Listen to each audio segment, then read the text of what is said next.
What is going on, guys? In today's video I will show you the top 3 best monk builds in POE of Exile 2 0.3 update. So in this guide I will give you a quick overview of each setup, then I will explain what skill gems and upgrades should you focus on, then as well we'll see what is the best gear and how to get it, and then finally we will go over the passive skill tree, the stats, the skill rotations, and even what Atlas passive should you use, so we would be able to get the highest damage possible and much more. And remember, if you want to try any of these builds out, then check my links in the description.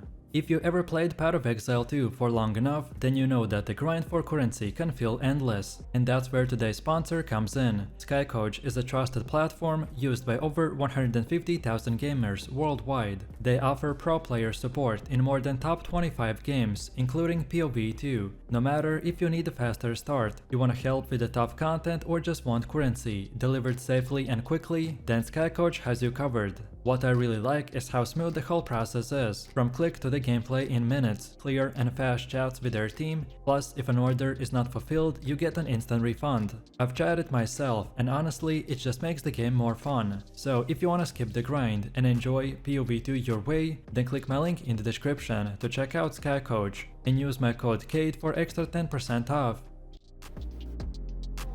This build is brand new in 0.3 update, and I promise you it's everything that you ever wanted if you've dreamed about playing a pure martial artist build. So no clunky weapon swaps, no chasing expensive uniques every 5 levels, and no stressing about the perfect 6-length staff. With this build, your fists are your weapons, and thanks to the hollow palm, those arms will hit like a truck. Now let's be upfront, the core of your gameplay revolves around the Storm Wave and the upfield for insane map clearing, while Tempest Flurry and the Tempest build will shred bosses and rares with precision combo damage. One thing to note here is that the exact unarmed scaling in POE 2 is still being tested, but even if the run numbers change slightly, the mechanic itself is already crazy strong. I love this build because it solves one of the biggest problems for most players, which is the gear dependency. With the hollow palm, you don't need to farm a weapon or even spend much currency. The keystone scales directly off your attributes, your gem levels, and your defenses. That means every upgrade you pick up will automatically feed your fists more damage. It's cheap, it's efficient, and it's fast. Then second, the setup plays exactly how you want a monk to feel. You're not standing in the back just shooting arrows or waiting for the cooldowns, so you will be constantly moving. And overall, this build clears like lightning fast mapper with huge AoV from the Storm of Wave,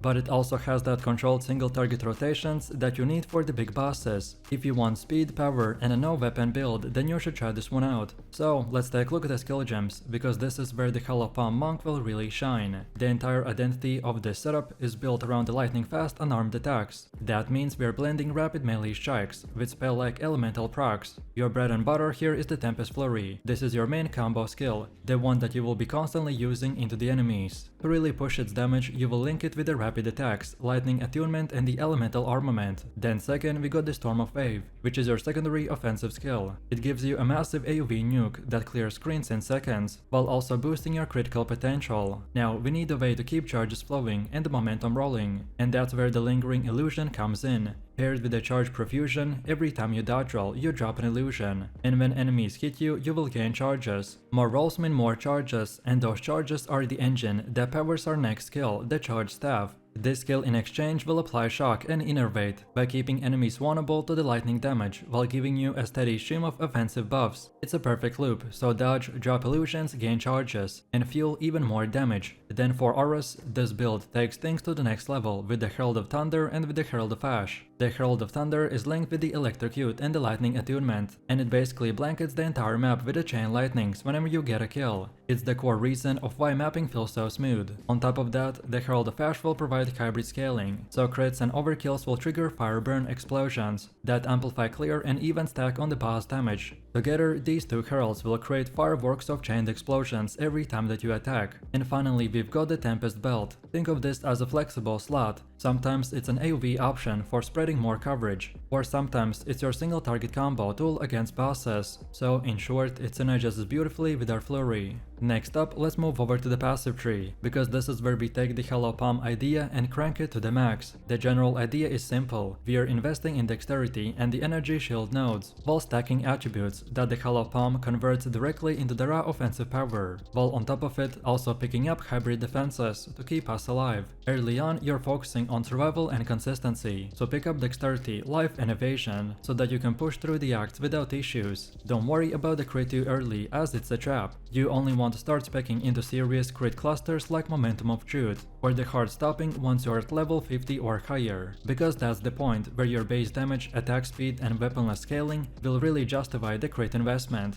Defensively, the tree makes you tanky in a clever way, so we are investing into a hybrid evasion and energy shield, and Hollow Palm turns those defensive stats into offensive bonuses. Evasion translates into faster attack speed. Energy shield turns into the crit chance, so you're literally scaling your damage every time you upgrade your gear. On top of that, the life clusters are scattered along the path to keep you stable during the campaign, and masteries will help around the resistances. Offensively, we lean into the rapid unarmed attacks with devastating crits, and we can achieve this by mainly investing into dexterity nodes, because high dexterity not only feeds your accuracy and evasion, but also synergizes perfectly with the Hollow Palm scaling.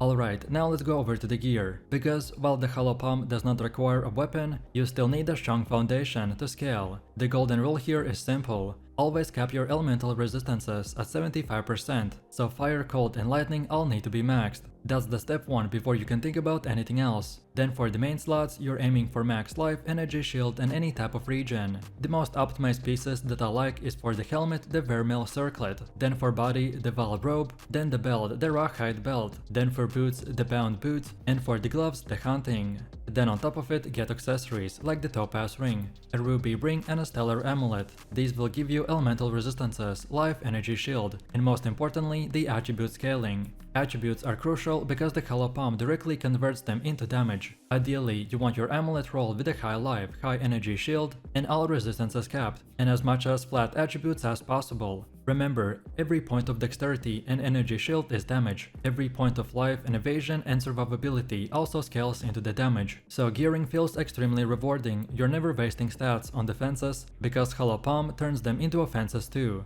This is what makes the build cheap and effective as a league starter. You don't need a big DPS weapon. You just need solid rares with life, resistances and attributes. And as you push into the red maps, start upgrading your defenses with a higher basis, but always prioritize attributes because they feed everything else.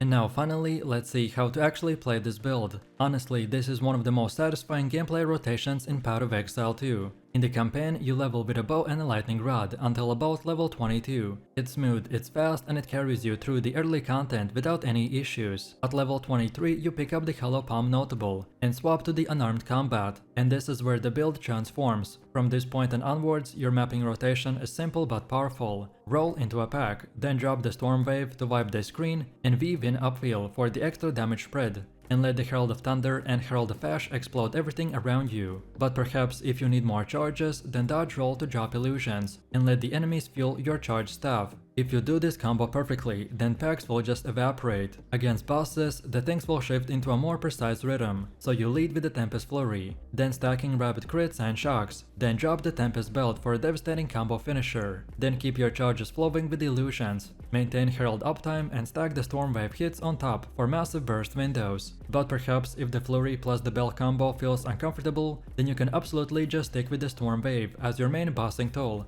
until you're more comfortable. So as you can see, our rotation and the build is fun, fast and new player friendly. This build has quickly become one of my most favorite ones, because it manages to combine the speed and the rhythm of a melee combat with the safety and explosiveness of the cold damage scaling. The backbone of this build is the Invoker's Ascendancy, which is absolutely the best fit for any type of player, but especially hardcore. The Meditate skill will allow us to stack an oversized energy shield pull by giving us a massive defensive buffer. Then lead me through the Grace Ascendancy will ramp up our spirit, which we channel directly into the Ghost Dance, Elemental Conflicts, Wind Dance Lancer and the Herald of the Ice. These will work in the background for crazy buffs. Then on the damage side, the Ascendancy nodes like I Am the Thunder and I Shall Rage are what pushes the setup from strong to downright godlike. They give us valuable scaling options and ramp up our damage multipliers in ways that feel instantly impactful the moment that you invest into them. With a solid staff in hand, most of your map clearing is completely easy. Then Shattering Palm, Herald of the Ice and the Frozen Spite will tear through the packs with near effortless speed. When you do encounter tankier rares or the bosses, then we shift into the gears, so you will lean into the Quarterstaff in the combination with the Aeolith's Shines to generate power charges and then transition into the Charge Staff and the Tempest Belt, and then let the Ice Strike handle the heavy lifting for the single target burst damage. Sustain is another highlight of this build. Right now you can run both, so Clarity 1 and Clarity 2 simultaneously, and the bonuses will stack. This provides enormous increase to mana regeneration. If you combine this with at least one mana leech affix on your wings and some additional flat mana rolls, then you will never find yourself starved for resources in the middle of combat,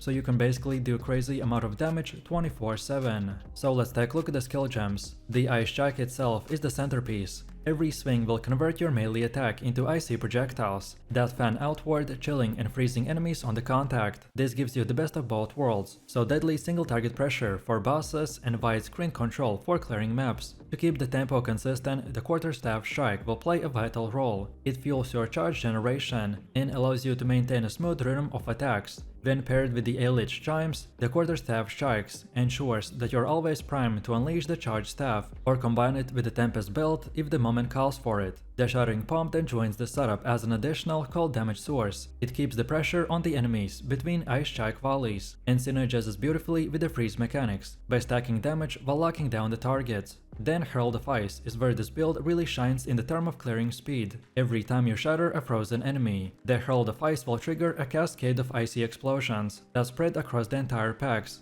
This means that Ice Strike does not just kill the first enemy it touches, it actually sets off a chain of reactions that wipe the screen in seconds. Then Meditate keeps your mana stable and smooths out the cooldowns, so you never feel locked out of your rotation. Then Elemental Conflicts will spike your elemental damage across the board by amplifying your cold output to levels that can shred even endgame bosses. And then Ghost Dance provides a layer of survivability that doubles as mobility by giving you the freedom to reposition quickly, dodge telegraph attacks, and keep yourself alive when fights get messy. I also want to point out that the Aeolith's Chime is not negotiable here. Without it, the build loses its seamless charge generation, and the combat rhythm will feel clunky. And on top of it, just as critical, you must also run both, so Clarity 1 and Clarity 2 together. These bonuses will stack by allowing you to stay in the thick of a combat 24/7. Then next up we have the passive tree, and for the Ice Strike Invoker it's deliberately structured to maximize cold scaling while stacking enough defensive mechanics to make even hardcore progression viable. The first and most obvious focus is on the cold specialization. You want to prioritize nodes that increase cold damage, penetration and the freeze chance. This gives your Ice Strike the power to both shred through the enemies and control them at the same time. Freezing enemies is one of the strongest defensive mechanics available, and this build really weaponizes it fully.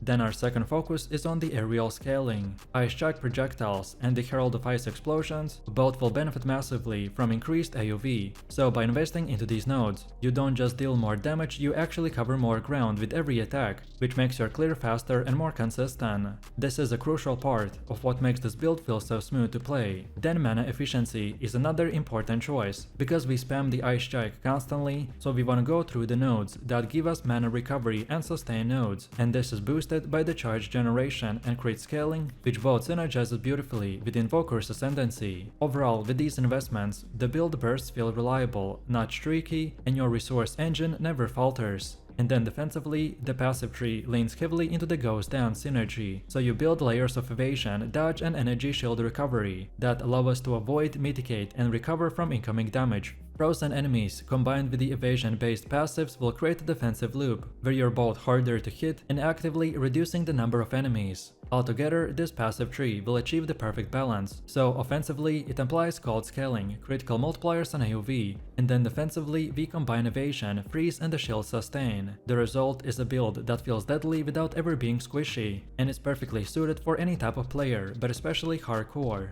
Next, let's take a look at the gear, and here you just need to follow a very simple rule: stack survivability while also stacking staff-based damage. The first priority is capping your resistances at 75% across the board. Without that, you simply won't survive in the red maps. Once resistances are handled, then you want to focus on the energy shield, life, dexterity, physical damage scaling, evasion, and even attack speed. These are the stats that make your build OP, so your main hand weapon should be the Razor Quarterstaff. This is where the bulk of your damage comes from, so invest heavily in increased physical damage rolls, flat cold damage and critical multipliers. From there, your helmet Ancestral Tiara is the best option, thanks to its energy shield and evasion combination. Then the Falconer's Jacket is the armor of our choice, by offering a balanced package from survivability to the offense. Then the Sakema's Sandals will provide the movement speed and resistances that you want on the boots, while the Breach and the Topaz Ring will handle the mana leech, flat mana scaling and defensive bonuses. Then the Lunar Amulet will offer cold scaling and the crit synergy, making it a natural fit for this setup. Then the Grim Gloves will stack attack speed and resistances, while Ingenuity Belt will ensure sustain and defensive stacks. Overall, every piece of this gear plays a role, and while the staff does the heavy lifting, it's the synergy across the rest of the kit that makes the build feel truly unshakable. And finally, don't forget about the anointment, and we wanna go with the Bestial skin.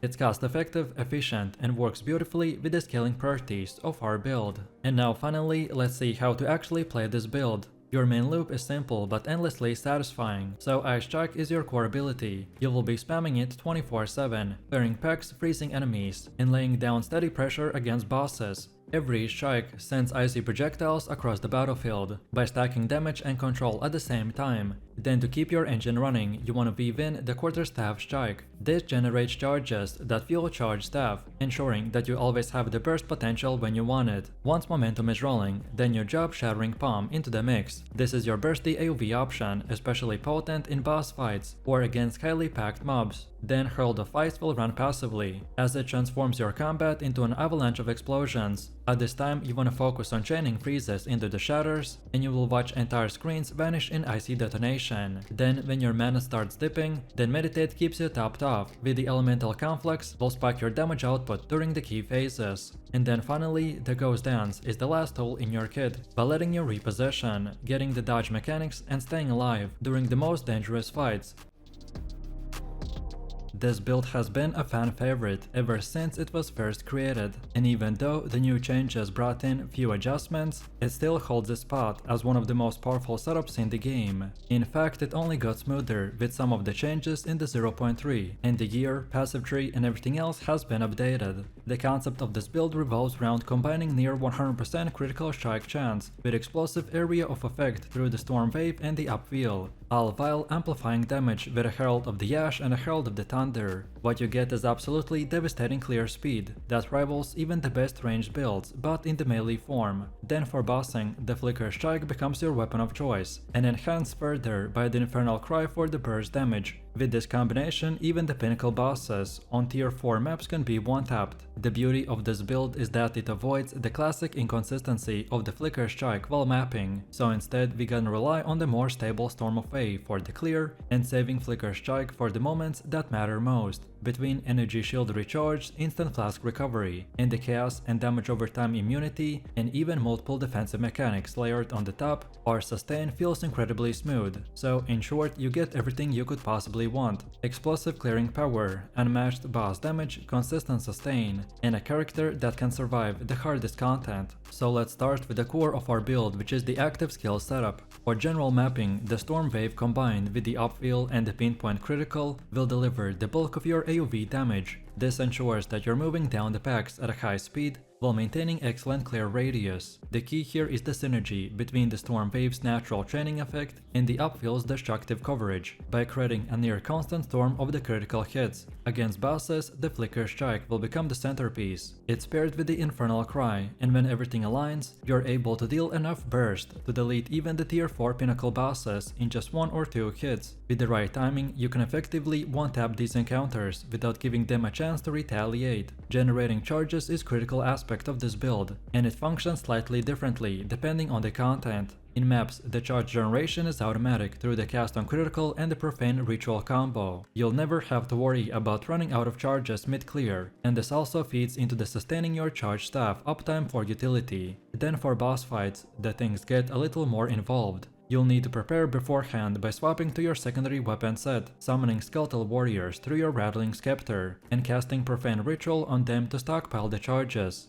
After reaching maximum stacks, usually 6 or 7, you will use the charge staff to top yourself off again right before initiating the fight. Then you can open with the Flicker Strike and watch the boss health bar disappear. For improving clear speed, the Herald of Ash and Herald of Thunder will add immense value. The Herald of Ash will cast overkill damage to ignite surrounding enemies, while the Herald of Thunder will chain bolts across the battlefield whenever you shotgun kill. Together, these will create a satisfying chain reaction that amplifies your natural damage and the speed. And to round this out, the Sacrifice skill is used for charge generation, while Profane Ritual synergizes with both the cast on crit and the boss preparation. Now let's talk about the passive tree, because this is what really transforms the build. Our setup is specifically made to push critical strikes as high as possible. Almost every notable related to the crit chance and the crit multiplier in our path is worth taking, and the build naturally invests heavily into them. You want to prioritize critical strike chance nodes over the damage nodes if you're not capped yet, and consistency is more important than the big numbers in this case. Once your crit chance is secured, then multiplier nodes will become the key by scaling your damage further. Then Jevels play a huge part here. You'll want multiple Jevels with critical strike chance as well as 2% mana recovery on the kill. Having 2 or 3 of these will solve mana issues entirely, while adding even more DPS. Then to push your critical strike chance towards 100%, rare Jevels with the bonus crit are mandatory.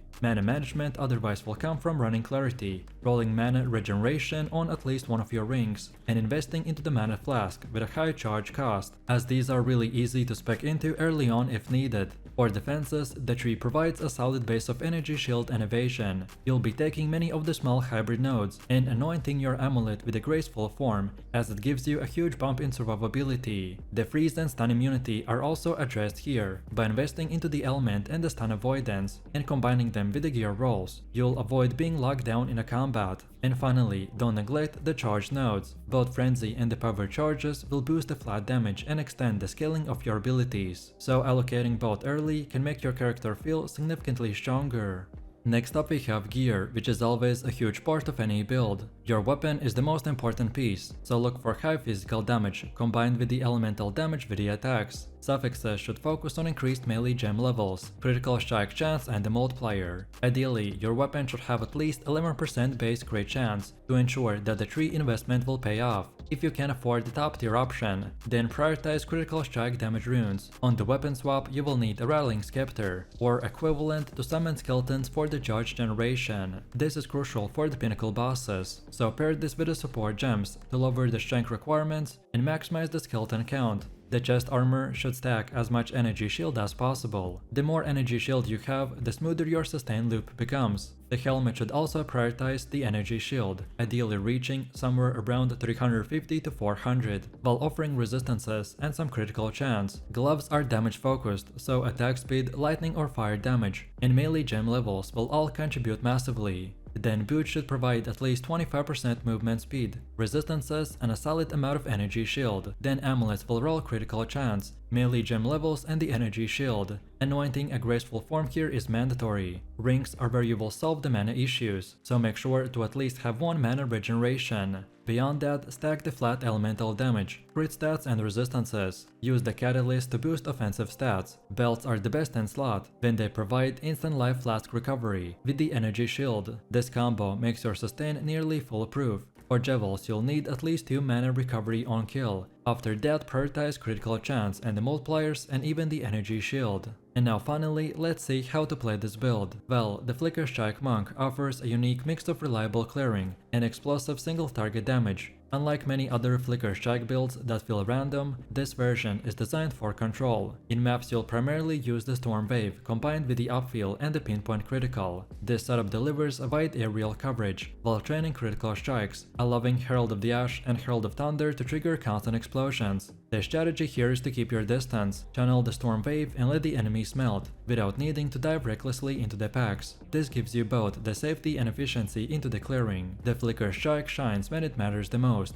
so against bosses or dangerous rares, by pairing it with Infernal Cry if you want it, then you can unleash a devastating burst, which is capable of deleting high HP targets almost instantly. Thanks to the automated charge generation from the cast on critical and the profane ritual, you always have resources ready during the maps. Then for pinnacle bosses, you prepare in advance by swapping weapons, then summoning the skeletons with the sacrifice and consuming them with the profane ritual. With the full charges, a single flicker strike chain can wipe out even the tier 4 pinnacle bosses in just one shot. Then defensively, the build sustains itself through the rapid energy shield recharge and an instant flask recovery. Overall, this is the build for you if you like a playstyle that balances speed, consistency and overwhelming power.